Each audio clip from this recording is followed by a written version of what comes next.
Bible గ్రంథంలో రాయబడినటువంటి మాటలన్నీ కూడా సత్యములు, యథార్థములు. మత్తయి సువార్త 24వ అధ్యాయంలో 33వ వచనములో మీరు ఈ సంగతులన్నీ కూడా చూస్తూ ఉన్నప్పుడంట ఆయన సమీపముననే ద్వారము దగ్గరనే ఉన్నాడని తెలుసుకొనుడి. ద్వారము దగ్గరనే ఉన్నాడని తెలుసుకొనుడి. ఆయన సమీపముగా ఉన్నాడు. రాకడకు గుర్తులు మనం చూస్తున్నాం. ఒక పక్క కరువులు, ఒక పక్క తుఫానులు, ఒక పక్క భూకంపములు, యుద్ధములు. థాయిలాండ్లో, మియన్మార్లో మరి ఉదయకాలం 6:15కి భయంకరమైనటువంటి భూకంపం, శక్తివంతమైనటువంటి భూకంపం. పెద్ద పెద్ద బిల్డింగ్లన్నీ కూడా పేక మేడలా కూలిపోయాయి.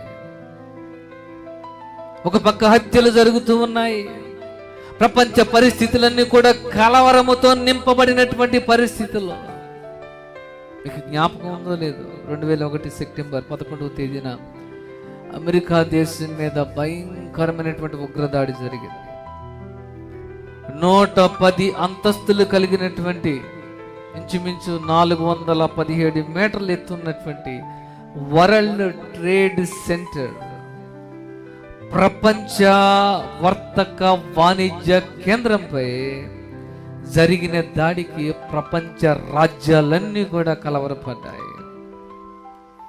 ఇప్పుడు చూస్తుంటే ప్రపంచమంతా కూడా అగ్నిగుండంగా ఉందా అని అనిపిస్తూ ఉంది నాకు.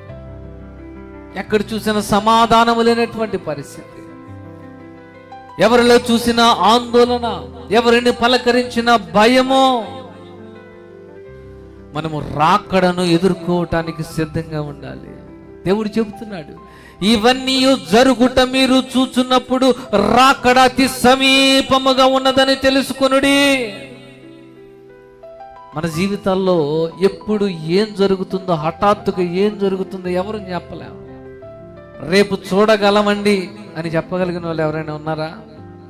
రేపు చూడగలమండి, మాకు ఒక నిరీక్షణ ఉంది, మాకు ఒక గ్యారంటీ ఉందని చెప్పగలిగిన వాళ్ళు ఎవరు ఉన్నారా?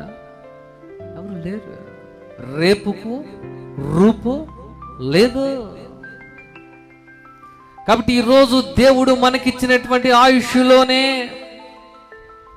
సత్క్రియలను చేస్తూ, దేవుని ఉద్దేశములను నెరవేరుస్తూ,